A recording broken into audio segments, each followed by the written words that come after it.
Good morning, everyone. It was actually very early. I had a lot of garbage, so I came early. I thought it was going to take me longer to sort out recyclables. But anyways, that's not an issue.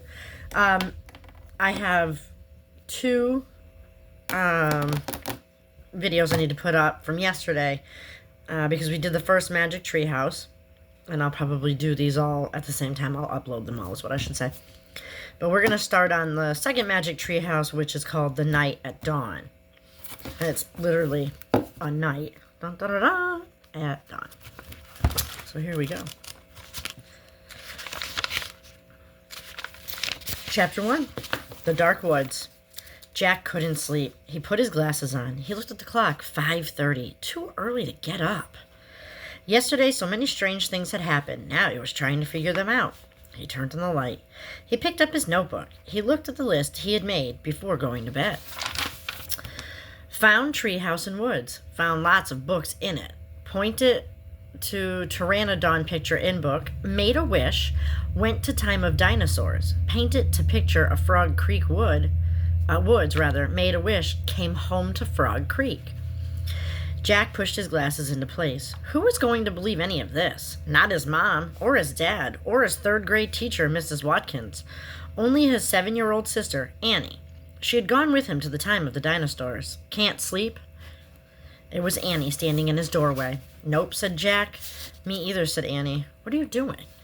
She walked over to Jack and looked at his notebook. She read the list. Aren't you going to write about the gold medal? She asked. You mean the gold medallion, said Jack. He picked up his pencil and wrote, found this in dinosaur time. Aren't you going to put the letter M on the medal? Said Annie. Medallion, said Jack, not medal. He added an M. Aren't you going to write about the magic person, said Annie. We don't know for sure if there is a magic person, said Jack. Well, someone built the treehouse in the woods. Someone put the books in it. Someone lost a gold medal in dinosaur times. Medallion, said Jack for the third time. And I'm just writing the facts, the stuff we know for sure. Let's go back to the treehouse right now, said Annie, and find out if the magic person is a fact. Are you nuts, said Jack. The sun's not even up yet. Come on, said Annie. Maybe we can catch them sleeping. I don't think we should, said Jack. He was worried. What if the magic person was mean? What if he or she didn't want kids to know about the treehouse? Well, I'm going, said Annie. Jack looked at his window, at the dark gray sky. It was almost dawn. He sighed. Okay, let's get dressed. I'll meet you at the back door. Be quiet. Yay, whispered Annie. She tiptoed away as quietly as a mouse. Jack put on jeans, a warm sweatshirt, and sneakers. He tossed his notebook and pencil in his backpack. He crept downstairs. Annie was waiting by the back door. She shined a flashlight in Jack's face. Ta-da! A magic wand, she said. Shush! Don't wake up Mom and Dad, whispered Jack. And turn that flashlight off. We don't want anyone to see us. Well, that's fair. Annie nodded and turned it off. Then she clipped it onto her belt. They slipped out the door into the cool early morning air. Crickets were chirping. The dog next door barked. Quiet, Henry, whispered Annie. Henry stopped barking. Animals always seemed to do what Annie said. Let's run, said Jack. They dashed across the dark, wet lawn and didn't stop until they reached the woods. We need the flashlight now, said Jack. Annie took it off her belt and switched it on. Step by step, she and Jack walked between the trees. Jack held his breath. The dark woods were scary. Gotcha, said Annie, shining the flashlight in Jack's face. Jack jumped back. Then he frowned. Cut it out, he said. I scared you, said Annie. Jack glared at her. Stop pretending, he whispered. This is serious. Okay. Annie shined her flashlight over the tops of the trees. Now, what are you doing? Said Jack.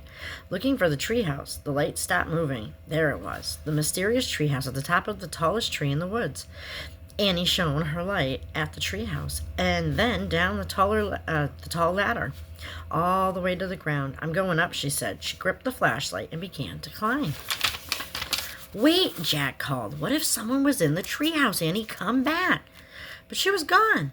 The light disappeared. Jack was alone in the dark. Chapter 2. Leaving again. No one's here, Annie shouted down. Jack thought about going home. Then he thought about all the books in the treehouse. He started up the ladder. When he was nearly to the tree house, he saw lights in the distant skies. Dawn was starting to break. He crawled through the hole in the floor and took off his backpack. It was dark inside the tree house. Annie was shining her flashlight on the books scattered about. "They're still here," she said. That's a lot of books. She stopped the light on the dinosaur book. It was the first book. No, it was the book that had taken them to the time of the dinosaurs. "Remember the Tyrannosaurus?" asked Annie. "Yeah, I think he does." Jack shuddered. Of course he remembered. How could anyone forget seeing a real-life Tyrannosaurus Rex? The light fell on a book about Pennsylvania. A red silk bookmark stuck out of it. "Remember the picture of Frog Creek?" said Annie. "Of course," said Jack. "That was the picture that had brought them home." "That's my favorite," said Annie. The light was shining on the book about knights and castles. There was a blue leather bookmark in it. Annie turned to the page with the bookmark. There was a picture of a knight on the black horse. He was riding towards the castle. "Annie, close that book," said Jack. Yeah, he was yelling at her. "Annie, close that book," said Jack. "I know what you're thinking." Annie pointed at the knight. "Don't, Annie." "We wish we could see this guy for real," Annie said. "No, we don't," shouted Jack. They heard a strange sound. "Nay!" It sounded like a horse neighing. They both went to the window. Annie shone the flashlight down on the ground. "Oh no," whispered Jack. "A knight," said Annie. "A knight in shining armor, riding a black horse through Frog Creek woods." Can you believe it? Then the wind began to moan. The leaves began to tremble. It was happening again. "We're leaving," cried Annie. "Get down." The wind moaned louder. The trees shook harder, and the tree house started to spin. It spun faster and faster. Jack squeezed his eyes shut, then everything was still. Absolutely still. Jack opened his eyes. He shivered. The air was damp and cool. The sound of a horse's whining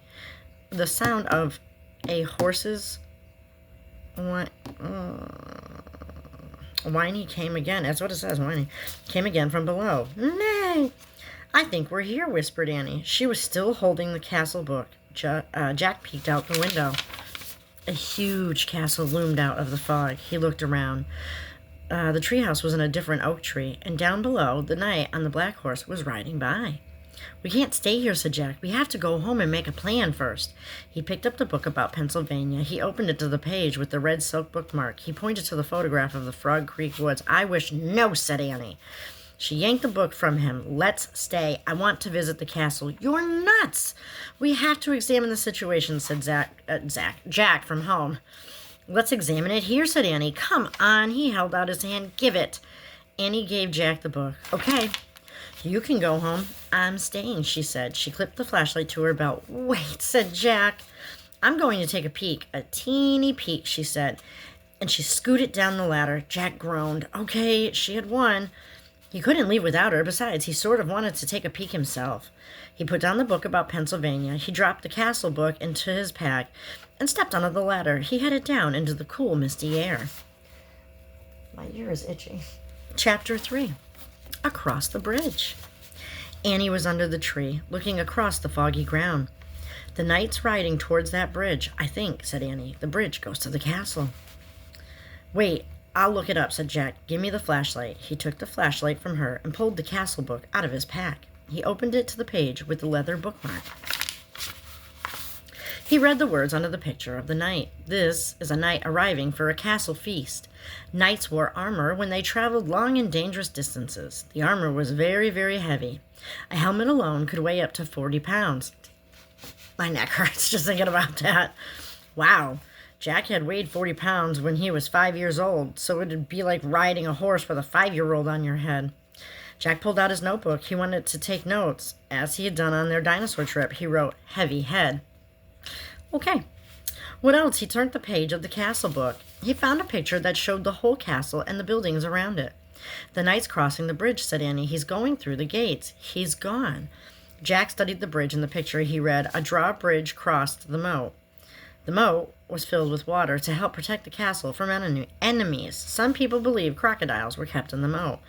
Jack wrote in his notebook, "Crocodiles and moat?" It's not a note, more of a question. "Look," said Annie, peering through the mist. "A windmill right over there." I thought it said here at first. "Yeah, there's a windmill in here too," said Jack, pointing at the picture. "Look at the real one, Jack," said Annie, "not the one in the book." A piercing shriek split the air. Yikes, said Annie. It sounds like they came from the little house over there. She pointed through the fog. There's a little house here, said Jack, studying the picture. He turned the page and read. The hawk house was in the inner ward of the castle. Hawks were trained to hunt other birds and small animals. Jack wrote in his notebook, Hawk and Hawk House. We must be in the inner ward, said Jack. Listen, whispered Annie. You hear that? Drums, horns, they're coming from the castle. Let's go see. Wait, said Jack. He turned more pages of the book. I want to see what's really going on, Jack.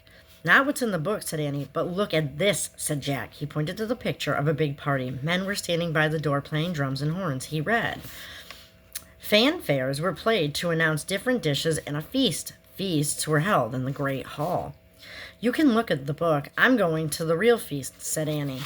Wait, said Jack, studying the picture. It showed boys his age carrying trays of food. Whole pigs, pies, peacocks with all their feathers. Peacocks? Jack wrote, they eat peacocks? I'm thinking the same thing. I'm with them. He held up the book to show Annie. Look, I think they eat. Where was she? Gone again. Jack looked through the fog. He heard the real drums and the real horns. He saw the real hawk house, the real windmill, the real moat. He saw Annie dashing around the real drawbridge. Then she vanished through the gate leading to the castle. Chapter 4. Somebody cross this out. Huh. I'm wondering if they crossed it out for school purposes. What they crossed out is, I'm going to hell now. So I'm assuming maybe a teacher, this is Jack mutters it. Somebody crossed it out and wrote, she is so bold, muttered Jack, which I guess is good. He threw his stuff into the pack and moved towards the drawbridge. He hoped no one would see him. It was getting darker. It must be night. When he got to the bridge, he started across. The wooden planks creaked under his feet. He peered over the edge of the bridge. Were there any crocodiles in the moat? He couldn't tell. Halt, someone shouted. A guard on top of the castle wall was looking down. Jack dashed across the bridge. He ran through the castle gate and into the courtyard. From inside the castle came the sounds of music, shouting, and laughter. Jack hurried to a dark corner and crouched down. He shivered as he looked around for Annie. I would be freaking out too. Torches lit the high wall around the courtyard. The courtyard was nearly empty. 2 boys led horses that clapped over the gray cobblestone. Hey! Jack turned. It was the knight's black horse. Psst! He peered into the darkness. There was Annie. She was hiding behind a well in the center of the courtyard. She waved at him. Jack waved back. He waved till the boy and the horse disappeared inside the stable. Then he dashed to the well. I'm going to find the music, whispered Annie. Are you coming? Okay, Jack said with a sigh. They tiptoed together across the cobblestone. Then they slipped into the entrance of the castle. Noise and music came from the bright room in front of them. They stood on one side of the doorway and peeked in. The feast in the great hall, whispered Jack. He held his breath as he stared in awe. I bet he did. A giant fireplace blazed at one end of the noisy room. Antlers and rugs hung on the stone walls. Flowers covered the floor. Boys in short dresses carried huge trays of food. Feud? We're not feuding with anyone. Dogs were fighting over bones under the tables. People in bright clothes and funny hats strolled among the crowd. Some played funny-shaped guitars. Some tossed balls in the air. Some balanced swords in their hands. Those are called jesters. Men and women dressed in capes and furs sat at a long, crowded wooden table. I wonder which one is the knight, said Jack. I don't know, whispered Annie, but they're eating with their fingers. Suddenly someone shouted behind them. Jack whirled around. A man carrying a tray of pies was standing a few feet away. Who art thou? He asked angrily. Jack, squeaked Jack. Annie, squeaked Annie. Then they ran as fast as they could down the dimly lit hallway. Chapter 5. Trapped. Come on, cried Annie. Jack raced behind her. Were they being followed? Here, quick! Annie dashed towards the door off the hallway. She pushed the door open. The two of them stumbled into a dark, cold room.